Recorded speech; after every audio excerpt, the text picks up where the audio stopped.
So, the Scream franchise. Where did it all begin? Everybody, welcome back, and today I'll be doing a redo review, that's going to be a mouthful, of the Scream franchise. The reason why I am doing this is because I'm testing out a new way of reviewing the movies. So I want to redo a lot of my old videos to test out my new way of reviewing films. The way I'll be doing this is telling you a bit of info in the beginning like I normally do, like release, director and stuff like that. Then I'll do a breakdown of the film with some little jokes or information intertwined with it, and then at the end do a little mini review as I go on.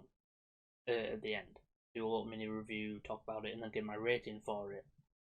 Because I think that would actually be a lot better, and you know, a lot more fun. And as we go on with this, I'll find out better ways to compress a hour-long movie down into like a 20-minute video or 50-minute video or whatever. So, without further ado, let's get into it. Today's movie, I'll be reviewing Scream, the original, directed by the one and the only Wes Craven, released December 20th, 1996 in the USA, and released in the UK on May 2nd, 1997. So without further ado, let's get into it. The movie starts up with Casey Becker, played by Drew Barrymore, who at this time was very popular and was a shock back then that she was in the opening kill, when you are supposed to believe that she is the protagonist of this new franchise, but no, she is killed right at the beginning, and this was a very ballsy move that worked for so many reasons. Next up, we meet the real protagonist of the movie, Sidney Prescott, played by Neve Campbell. In her room, and a very cheap little jump scare from her boyfriend Billy Loomis, played by Skeet Ulrich, who, when you watch this today, he is definitely the fucking killer, but for now, it's, pointed that he's not the killer when, as you've watched it today, he is the killer and all that stuff. Later on in the movie, Sidney gets her first phone call from the killer, and Sidney says this to the killer. What's the point? They're all the same. Some stupid killer stalking some big-breasted girl who can't act, who's always running up the stairs when she should be going out the front door. It's insulting. Then she does the exact same thing that she just complained about to the killer that girls do in horror movies, or guys. And, she finds it very insulting, and then she does the exact same thing. That's how meta this franchise really is. Then after the killer gets away, Billy shows up out of nowhere, being all suspicious when a phone drops out of his pocket. Not sus at all, to be honest with you. Also later, I randomly just want to put this clip here because it's funny. Later this year. Oh, I'll look for it. I'll send you a copy. Oh, jeez. Nice. Come on, even you've got to admit that Gale deserved that punch. This scene is such a good scene, seeing Dewey Riley, played by David Arquette, where he says this to his sister, back-chatting to her. God damn it, Dewey. What did Mama tell you? When I wear this badge, you treat me like a man of the law. It comes off like a little doof and a bit funny, but we love this character so much, played by Dave. After a heated talk with her boyfriend, Sidney is in the bathroom, and I'm just saying, these girls who talk about her while in the room, like one of them says these things about Sidney, and it's just weird. Then one of them walks like she just crapped her pants and is owning it. Like, really? I know that she's supposed to be a snob and she's supposed to be this, bratty bitch, but come on. She's walking like she shat herself. To be honest with you, the scene with Gale and Dewey are really funny just for the fact that Dewey has so much inexperience that it's kind of heartfelt. Randy Meeks, played by Jamie Kennedy, with him is Stu Mocker when he decides to shout this out in public. See, the police are always off track with this shit. If they watch prom night, they'd save time. There's a formula to it. A very simple formula. Everybody's a suspect. Then has an encounter with Billy where he is so creepy even Randy notices how creepy he is being. Now for the final act of the movie, and Stu decides to throw a party, even with a serial killer out there.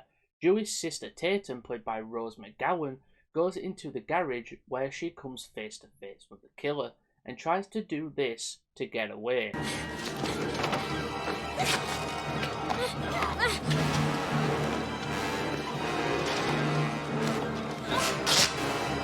Well, that was a stupid idea.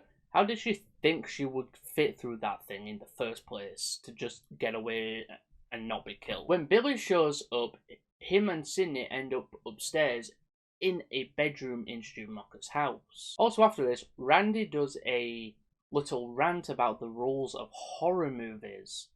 And then all the kids here is, you know, the head teacher of their school has been murdered, and now they leave just to go and watch the police probably clean up and tell them to fuck off. Back in the bedroom after Sidney and Billy get done doing things, but then Billy attacked by the killer, and the killer gets chased after Sidney. Randy is seen on the sofa watching the original Halloween movie, and Ghostface shows up behind him, shouting at the TV, telling Jamie Lee Curtis that the killer is behind her, while Ghostface is also behind him, about to go stabby stab. But the killer, luckily, walks away. Later on, Randy and Stu are shouting at Sid to give them both this fucking gun that she's got, and saying that each other is the killer, blaming Stu blaming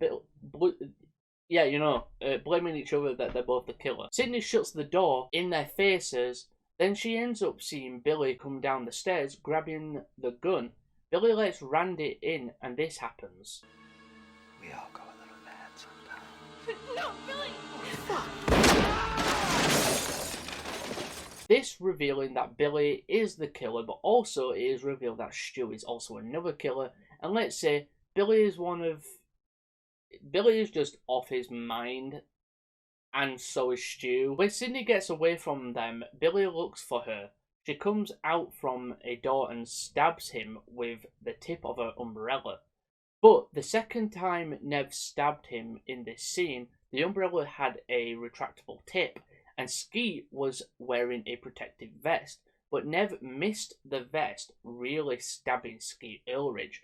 So that look on his face is actually him in real pain. The final showdown with Stu ends up with his death by a TV. But as you know, the killer always comes back for a final scare, so Billy jumps back up and is shot to death. The movie ends with Gale Weathers reporting on the events of the movie. This movie is very amazing and well acted by all the actors involved with the movie. The kills were not very over the top, which is expected for the first movie within a franchise overall. The movie has always been the best in the franchise, so I'll be giving this movie a 9.7. So you guys, I hope you did enjoy this review. As I know, I might be rusty with this new way of doing my reviews. Obviously, this one might be a bit shorter because I realised that I haven't put every key detail into the script, so I need to work on breaking it down. So if you don't see Scream 2's review soon, it's probably because I'm working out the kinks. So as we go, I will be learning along the way of how to do these things. So just bear with me, and I hope you guys will enjoy. And remember, go to the links down below to our social medias, like, comment, share, subscribe, and all that good stuff. And we'll see you all later. Bye for now. Whatever you do, don't fall asleep. Have you checked the children? I am the devil, and I am here to do the devil's work. We all go a little mad sometimes. Hi, I'm Chucky. Wanna play? Look